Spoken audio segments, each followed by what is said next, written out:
So you want to fix a problem in the world, or at least make it better. Maybe it's climate change, eating healthy, or improving mental health. To do this, you need people to join you in your mission. Lots of people, thousands, maybe millions of people. So how do you reach all those people? Well, marketing provides a great solution, but does it actually work for social change? When done right, marketing can be a powerful tool that motivates people to change. But there are very few marketing campaigns that have had any social impact at all. So what does an effective marketing campaign for social change actually look like? And why do so many other campaigns fail? My name's Jeff Jordan, president and founder of Rescue Agency, the behavior change marketing agency. For over 20 years, we have been using marketing to successfully convince thousands of people to change. In fact, social change is the only kind of marketing we do. In this video, I'm going to introduce you to how marketing can be used to cause social change and how to avoid the common missteps that doom the vast majority of campaigns that try to do it.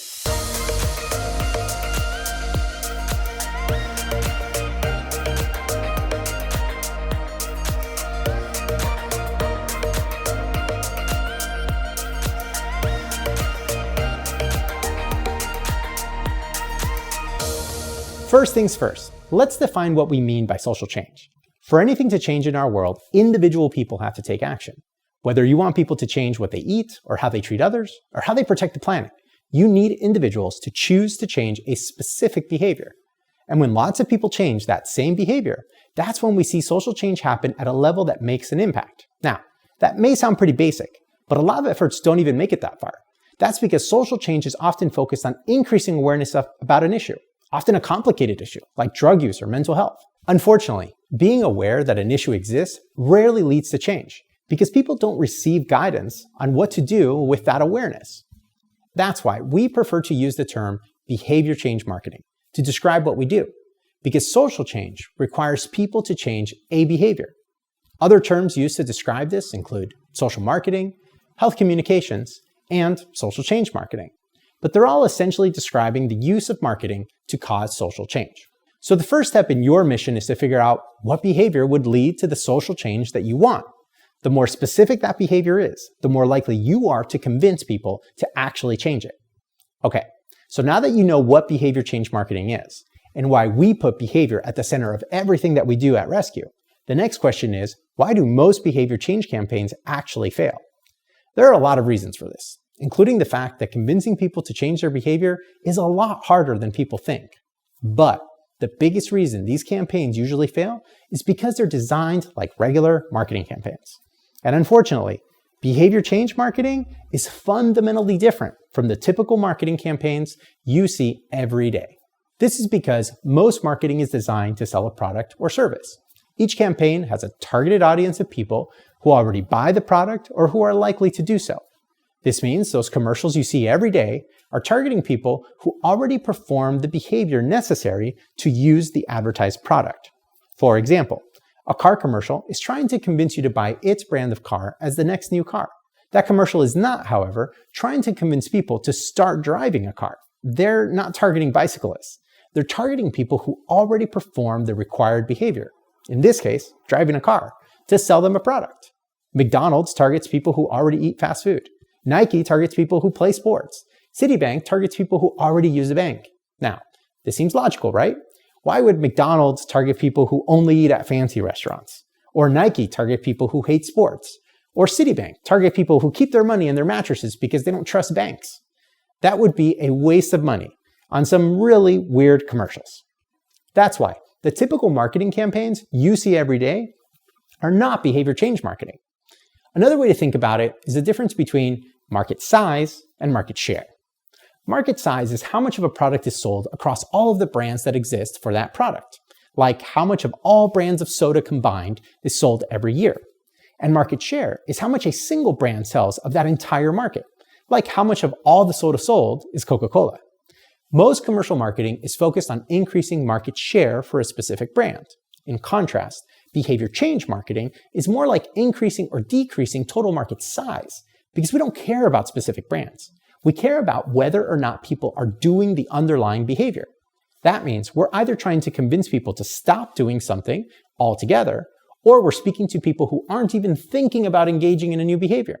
For example, a campaign to reduce diabetes doesn't care which brand of soda you drink. It simply wants fewer people drinking soda or reducing the size of the soda market. Similarly, a campaign to increase physical activity wouldn't care what kind of exercise you do, which gym you use, or which athletic products you buy. It simply wants to increase the number of people being active or increase the size of the physical activity market. Whether your campaign calls for the increase or decrease of the market size of a specific behavior, this is really different from marketing for market share, and harder. And here's where the problem is. Marketing agencies hired to work on social change end up using the same strategies and techniques that they use to sell products or gain market share. And you can't blame them. If something works to sell more products, shouldn't it also work to change behaviors? Unfortunately, no. These campaigns end up preaching to the choir or speaking to people who already perform the behavior. Yogurt commercials are a great example of this. They're promoting a healthy food option, but that doesn't mean they try to convince people to live healthier, because they are designed to appeal to people who are already healthy and most likely to buy yogurt. That's why they feature people who look exactly like the kind of people who you would expect to eat yogurt every day, and reinforce the reasons why these people already eat yogurt in an effort to win market share for their brand. But then, when these same marketing agencies are hired to make campaigns to motivate people to eat healthier, they end up using the same strategy. They will feature people who look and think like people who eat healthy, which mostly appeals to people who already eat healthy. That's preaching to the choir. And this failure to see the difference between commercial marketing and behavior change marketing has led to the waste of billions of dollars on social change campaigns that don't work. One of the most famous examples is the Got Milk campaign. Rather than fight for market share, all of the milk processors got together and said, if we increase the amount of milk people drink, we all benefit. So they wanted to create a behavior change campaign to increase the market size for milk. Back in the 90s and early 2000s, everyone knew about the Got Milk campaign. The milk mustache was everywhere. Pretty much every actor, singer, athlete was featured with it. They had over 90% awareness and became a meme before memes even existed. So it must have worked, right? Nope. Evaluations showed that per capita milk consumption didn't increase during the Got Milk campaign. In fact, it continued to decrease at the same rate it was decreasing before the campaign started. So why did the campaign continue for so long and spend so many millions of dollars? Because most marketing professionals don't understand that this is a behavior change campaign that requires different strategies. They were looking at the same metrics they look for in their regular campaigns, like awareness, memorability, how much people like it, and how popular it is. And were saying to themselves, this is the most successful marketing campaign ever. It must be working. But it wasn't. And those are not the metrics that lead to behavior change. By now you might be asking yourself, okay, Jeff, I get it. Commercial marketing doesn't change behavior. So how does behavior change marketing work? Well, at the core of behavior change marketing is the need to trigger behavioral reevaluation. You are starting with a resistant audience. They have already decided not to do whatever it is that you want them to do. This may be for personal reasons like values and beliefs, or it may be because of reasons less within their control, like their environment, resources, or even an addiction. Typically, they are aware of a lot of the same information you are aware of, but have made a different decision. Take smoking, for example. Both people who smoke and people who don't smoke have similar levels of knowledge about smoking causing cancer, other health problems, the smell, etc. So to change those who smoke, you can't simply tell them things they already know and expect them to change, because existing knowledge doesn't trigger behavioral reevaluation. Instead, you have to understand why they choose to engage in the unwanted behavior, what motivates them, what they value, and how the new behavior could potentially fit into their life, and most importantly, into their priorities. To do this, you must understand who your audience is. And that means moving past ideas like, this campaign is for everyone, or I'm trying to reach my whole community. Not everyone performs the same behaviors, and not everyone needs to change. So ask yourself, who needs to change their behavior, and how do you define them? The more specific you can get about their attitudes, values, beliefs, and lifestyles, the more information you will have to create an effective campaign. Now, you want to be empathetic and apply that empathy to that approach. We call this applied empathy. To do this, you have to understand why your newly defined audience performs the unwanted behavior and respect their reasons for doing so. Remember, Every behavior, no matter how unhealthy or harmful, serves a positive function for the person who performs it. The more you can understand and empathize with that function, the better you will be able to design a strategy to change it. Next, you will need to map out how the desired behavior change would actually occur for your audience. Why would they do it? When will they do it? How will they do it? What obstacles will they face when they do it? And how will they overcome those obstacles? Once again, applied empathy is critical. Rather than focusing on the reasons why you or your organization want people to change and how you might personally engage in the desired behavior, you step out of your values, beliefs, and lifestyle to define a pathway to change that is realistic for your audience. And it may be really different from how you would personally do it, and that's okay. That's what applied empathy is, being able to let go of your worldview to embrace your audience's worldview at every step of your campaign development process. Now, this is where behavior change marketing and commercial marketing are so different.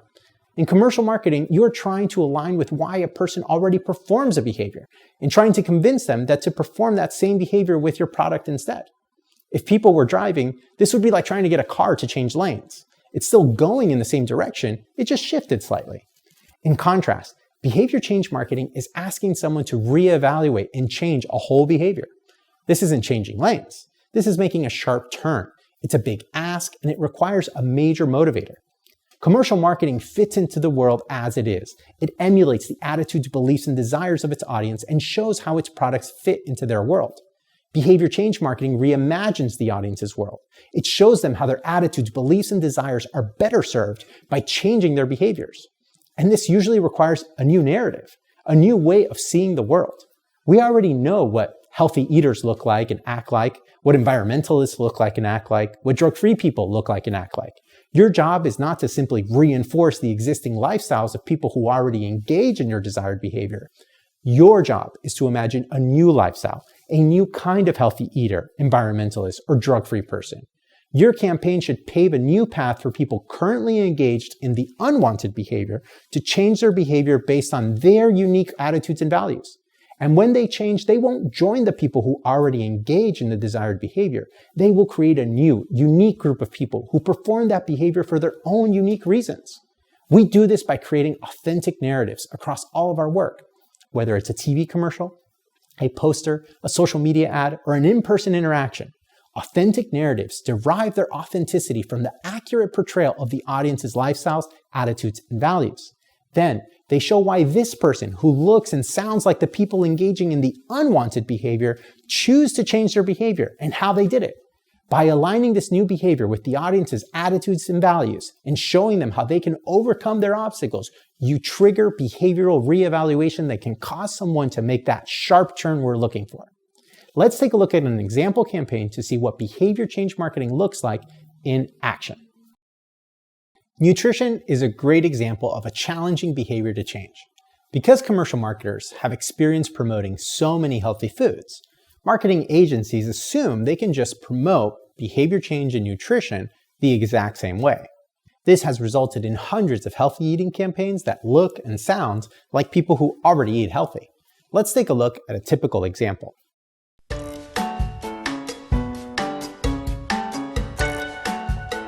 To make wise food choices for you and your family, compare the nutrition information on food labels. Because healthy eating is worth it. Healthy eating. It's for life. Learn how the nutrition facts table can help you choose healthier foods. Here, we see a clear example of why commercial marketing strategies are not effective at behavior change. Setting aside whether or not reading nutrition labels was the right message, the ad reflected the lifestyles, circumstances, and values of people who are most likely already eating healthy.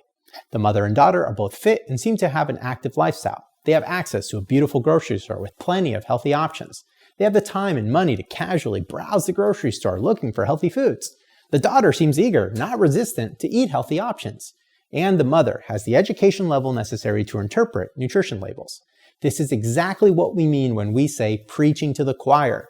The ad is showing a person you would expect to already be living healthy, making a choice you would assume someone like her would make. This simply reinforces the current behaviors people are performing without giving those who need the behavior change any reason or motivation to reevaluate their current behavior. So how do we change nutrition behaviors? We follow the steps I previously laid out. First, we need to define and understand why our audience behaves the way they behave. Based on our research here in California, parents who need to eat healthier want to eat healthier. They understand the nutritional benefits for them and their children and wish they could change. However, they face obstacles to eating healthy, including not having enough time to make healthy meals. Children, or even spouses who are resistant to healthy foods, limited food budgets, a fear of food waste, limited access to healthy foods, etc. With this information in mind, we can begin to imagine what the behavior change would look like for them. With limited time and money, they certainly wouldn't be browsing the grocery store aisles looking for new healthy foods and reading nutrition labels. They're busy working, sometimes multiple jobs, and need quick and economical solutions to feed their family. Remember when I said earlier that it's our job to imagine where the new behavior would fit into their lives?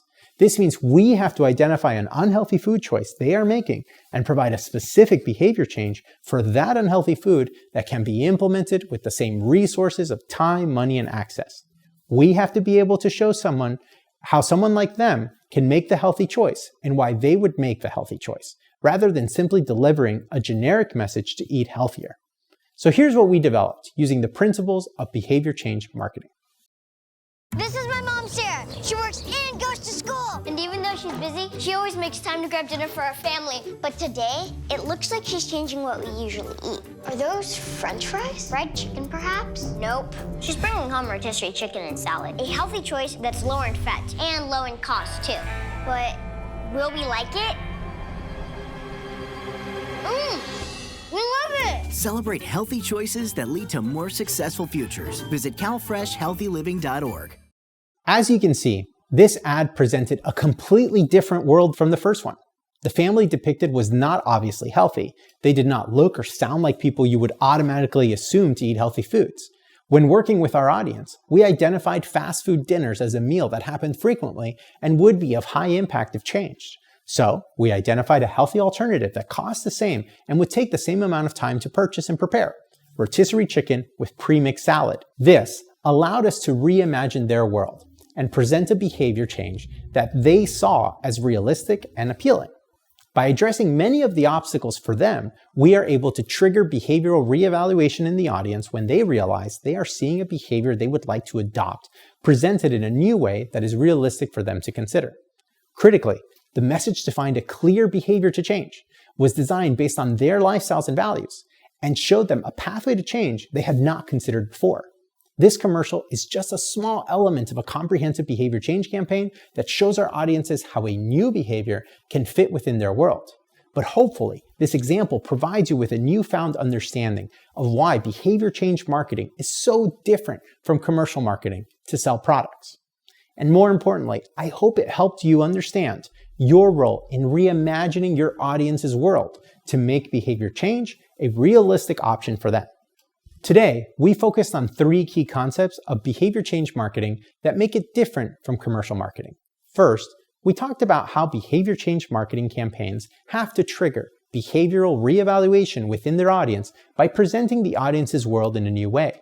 Next, we talked about applied empathy and how you have to set your attitudes and beliefs aside to put yourself in your audience's world and imagine how they could realistically change their behavior. Finally, we talked about authentic narratives and how critical it is to show people who look, talk, and think like your audience choosing to change their behavior rather than reinforcing the behavioral choices of those who everybody already assumes is making the healthy choice. I hope this video helped you in your quest to cause social change. And if you ever need help developing a behavior change marketing campaign, be sure to turn to behavior change marketing experts like Rescue Agency to avoid the common missteps of commercial marketing. Thank you for watching. For more information, visit rescueagency.com and check out the other videos on our YouTube channel. Take care.